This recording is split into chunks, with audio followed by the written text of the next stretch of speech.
నమస్తే, నా పేరు doctor Vijay Kumar, doctor Vijay Kerala Ayurveda, SR Nagar. So ఈ రోజు మనం మాట్లాడబోయే టాపిక్ ప్రివెంటివ్ ఆస్పెక్ట్స్ ఇన్ నేత్ర రోగ, అంటే ఏ విధంగా మనం కంటి చూపుని కాపాడుకోవాలి అనే విధానాల గురించి మనం మాట్లాడుతున్నాం. ఇనిషియల్ గా సర్వేంద్రియానం నయనం ప్రధానం, అన్ని ఇంద్రియాలలో కన్ను అనేది అంత ప్రాధాన్యత ఇవ్వబడింది. ఎందుకంటే మనం 80% ఆఫ్ ది నాలెడ్జ్ మనం కంటి ద్వారానే సంపాదిస్తున్నాం. సో మనం కంటి చూపుని ఎంత కాపాడుకోగలుగుతాం, మన లైఫ్ అంత ప్రశాంతంగా లీడ్ చేయొచ్చు అన్నమాట. సో ఏమేమి చెయ్యొచ్చు, ఏమేమి చేయకూడదు అనేది నేను కొన్ని పాయింట్స్ చెప్తాను. మనం ఫస్ట్ ఆయుర్వేదంలో చెప్పింది దినచర్య. ఇప్పుడు ఎవరు మనం దినచర్య మనం ఫాలో చేయట్లేదు. నిద్ర అనేది సంపూర్ణంగా ఉండాలి, ఉదయాన్నే బ్రహ్మ ముహూర్తంలో లేవాలి అనేది ఇప్పుడు మనం అసలు ఫాలో చేయట్లేదు. 3 గంటల నుంచి 6 గంటల లోపల ఉండేది బ్రహ్మ ముహూర్తం.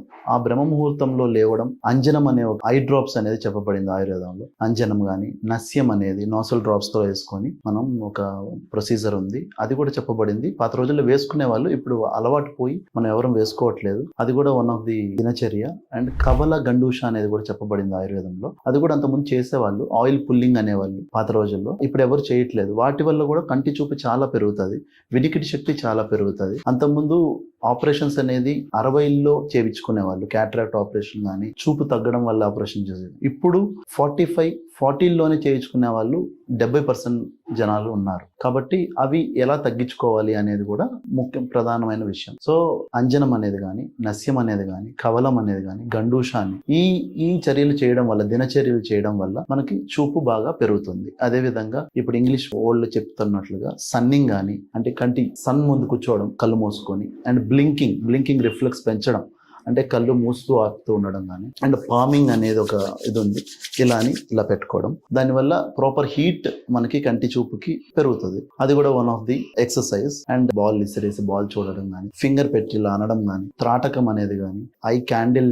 ఫ్లేమ్ కానీ, ఇవన్నీ చేయడం వల్ల కూడా కంటి చూపు పెరుగుతుంది. అండ్ అదే విధంగా మనం పిల్లలకి కానీ, మనం కానీ 30 సెంటీమీటర్స్ అబోవ్ పెట్టుకోవాలి. ఎప్పుడైనా మొబైల్ కానీ ఏదైనా కానీ మనం అంత డిస్టెన్స్ లో పెట్టుకునే చూడాలి. మనం అందరూ ఇలా పెట్టుకొని చూస్తున్నాం, అది చాలా తప్పు. అండ్ దానివల్ల కూడా మెడ సమస్యలు కూడా వస్తున్నాయి. కాబట్టి మనం 30 సెంటీమీటర్స్ డిస్టెన్స్ లో ఈ విధంగా పెట్టుకోవాలి మొబైల్. మనం ఏదైనా స్టాండ్ పెట్టుకోవడం చాలా అవసరం ఈ రోజుల్లో. అది కూడా ఒకటి. అండ్ బ్లింకింగ్ రిఫ్లెక్స్, ఇందా చెప్పినట్లుగా ఒక మినిట్ కి 21 టైమ్స్ బ్లింకింగ్ చేయాలి. మనం ఈ రోజుల్లో మనం అవి తగ్గించాము. కాబట్టి అది ఒక ఎక్సర్సైజెస్ గా మనం చేసుకోవడం చాలా ఇంపార్టెంట్. రోజుకు ఒక 5-6 సార్లుగా బ్లింకింగ్, ఒక 50-100 టైమ్స్ మనం బ్లింకింగ్ చేయడం వల్ల కూడా మనకి క్లియర్ ఫిలిం బాగా డెవలప్ అయ్యి మన కంటి చూపు కూడా చాలా బాగా కనిపిస్తుంది అన్నట్లు అనమాట. అదే విధంగా ఫుడ్ ఐటమ్స్ తీసుకుంటే మనం గోధుమలు తీసుకోవచ్చు, పచ్చి బఠానీ తీసుకోవచ్చు, పెసరపప్పు తీసుకోవచ్చు. రోజు కందిపప్పు కొద్దిగా తగ్గించాలి, పచ్చళ్ళు చాలా వరకు తగ్గించాలి.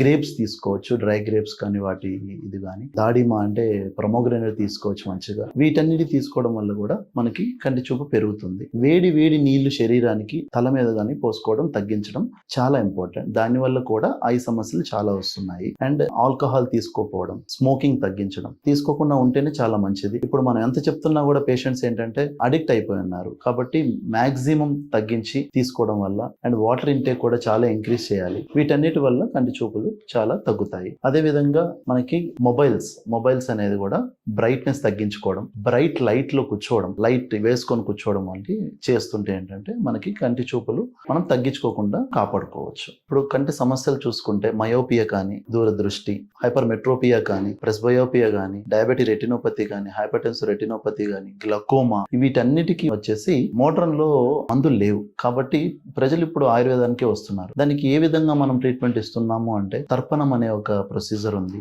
నస్యం అనేది ఒక ప్రొసీజర్ ఉంది. వీటి వల్ల చాలా వరకు మనకి -5 ఉండే వాళ్ళు కూడా, ఇప్పుడు మన దగ్గర డాక్టర్ విజయ్ కేరళ ఆయుర్వేదకు వచ్చే వాళ్ళు కూడా -5, -7 ఉండే వాళ్ళు కూడా -2కు వచ్చే వాళ్ళు చాలా మంది ఉన్నారు. అదే విధంగా హైపర్మెట్రోపియా, సిలిండ్రికల్ లేకుండా పెరకలు ఉండే హైపర్మెట్రోపియా పేషెంట్స్ కూడా మన దగ్గర చాలా వరకు తగ్గి స్పెట్స్ తీసేసిన వాళ్ళు చాలా మంది ఉన్నారు. అదే విధంగా diabetic retinopathy and hypertensive retinopathy, వాటిల్లో లోపల బ్లీడ్ అవుతుంది. ఆ బ్లీడింగ్ తగ్గించడానికి వాళ్ళు చాలా విపరీతమైన లేజర్స్ ప్రయోగిస్తున్నారు అలోపతిలో. వాటి వల్ల మళ్ళీ తిరిగి రావడం, రెటీనా డ్యామేజ్ అయిపోవడం, దాని కాంప్లికేషన్స్ రావడం అనేది చాలా విరివిగా జరుగుతుంది. ఇప్పుడు అది మన ఆయుర్వేదంలో చాలా తక్కువగా ఉంటుంది. అది ఏ విధంగా అంటే కొన్ని ప్రొసీజర్లు ఉన్నాయి. తక్రధార అని, శిరోధార అని, కషాయధార అని, విరేచన అనే ప్రొసీజర్ ద్వారా, నస్యం అనే ప్రొసీజర్ ద్వారా వీటికి మనము ఆ బ్లీడింగ్ అనే పాయింట్ మనం తగ్గించేసి రెటీనాని ఎంతో మంచిగా డెవలప్ చేస్తున్నాం. ఇప్పుడు ARMD అనేది ఒకటి ఉంది వ్యాధి, ఏజ్ రిలేటెడ్ మ్యాక్యులర్ డీజనరేషన్.